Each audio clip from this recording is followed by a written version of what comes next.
Good morning, everyone, and welcome. Thank you for the honor of presenting here today. My talk will be about ultra-wide field imaging for diabetic retinopathy. So let's start off with some definitions. What is ultra-wide field imaging? Now, based on an expert panel, it is defined as imaging of the retinal anatomical features anterior to the vortex veins in all four quadrants. So based on the expert panel, the posterior pole represents around 50 degrees and extends the area just beyond the disc and arcades. The mid-periphery has a field of view of around 60 to 100 degrees and extends to the vortex vein ampullae.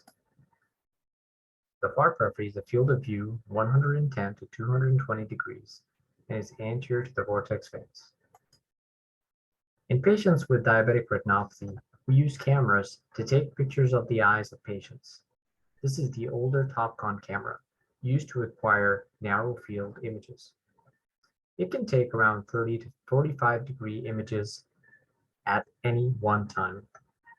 Classic 7-field ETDRS images used to grade imaging diabetic retinopathy requires that the patient look up, down, and to the different sides, and this could take around 5 to 10 minutes depending on the patient's cooperation. This is an ultra-wide field image, 85% of the retina in a single image. Ultra-wide field images take less than a second to acquire and no dilation is needed. However, these images without magnification look very similar. It can be difficult to distinguish eyes with mild NPDR from those with proliferative diabetic retinopathy. So let me demonstrate this in an example. So this is an ultra-wide field image. Unmagnified, you might think that this eye has mild or even moderate NPDR. However, magnified and using the red free to highlight the vascular structures, you can now see the new vascularization. Constraining is required to read and interpret ultra-wide field images. This includes using red free images, enhancement, magnification, toggling between the different images to identify artifacts.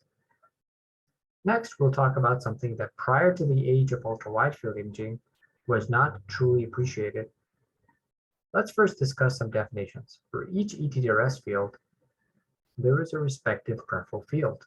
As an example, in this image, highlighted by the yellow arrow, is ETDRS field 3. And now highlighted in red is the peripheral or extended field 3.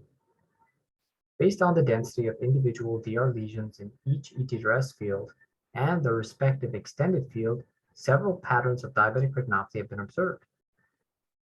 The first pattern is called predominantly central, and this involves having more DR lesions in the ETDRS field than its respective peripheral field.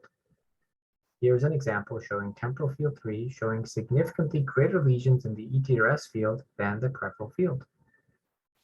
The second pattern is uniformly distributed. Here, the DR lesions are distributed evenly between the ETDRS and the respective peripheral field. And here's an FA highlighting that. The final pattern is predominantly peripheral, or PPL for short. In eyes with PPL, there are a significantly greater number of lesions in the extended field compared to the central ETDRS field. And here is an FA highlighting field 3 in an eye with PPL. Only one field with PPL is needed for the entire eye to be graded as having PPL. PPL is found in approximately 40% of eyes as per the DRCR protocol AA. The presence of PPL also resulted in a more severe DR grading in approximately 27% of eyes with PPL. Here's an example of the 7 standard field. Based on this color photo, the eye was graded as having mild NPDR. This is a red-free image showing the same DR grade. This is the ultra-wide field image of the same eye. Highlighted in the temporal peripheral area is a large number of hemorrhages and microaneurysms that were not seen in the central retina. The large number of peripheral lesions changed the DR grading in this eye from mild to moderate NPDR. In the recently published second paper from Protocol AA, it was found that eyes with PPL had more non-perfusion in both the mid-periphery and the par-periphery compared to eyes without PPL. This is an eye with PPL, imaged on ultra-wide field FA. You can see an extensive number of HMAs in the temporal periphery, whereas in the center and posterior pole, there is little retinopathy. Adjacent to this area of PPL, there's an extensive area of non-perfusion. This suggests that these eyes are sicker and have more extensive pathology. Presence of PPL was found to be associated with a 2 to 3 increased risk of DR progression and progression to PDR. These results were shared by the DRCR at ARVO 2022. What about NVE? DRCR protocol AA identified that more than 50% of all NVE were found in the periphery beyond the 7 standard fields. Now let me show you a few examples. In this eye, when evaluating the ETDRS fields, the eyes would be graded as having mild NPDR.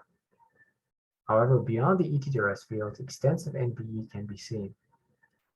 Another example, this is a similar example with NPDR graded in the 7 standard fields, but with NVEs in the far periphery.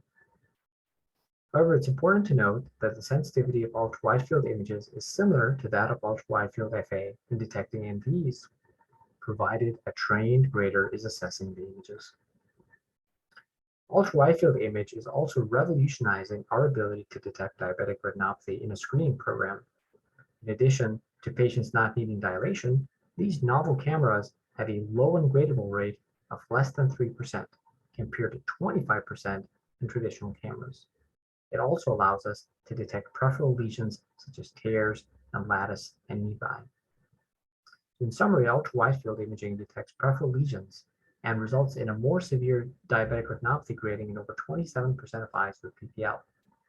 Ultra-wide field imaging also detects a subset of eyes with PPL, which is associated with more non-perfusion and increased risk of developing PDR.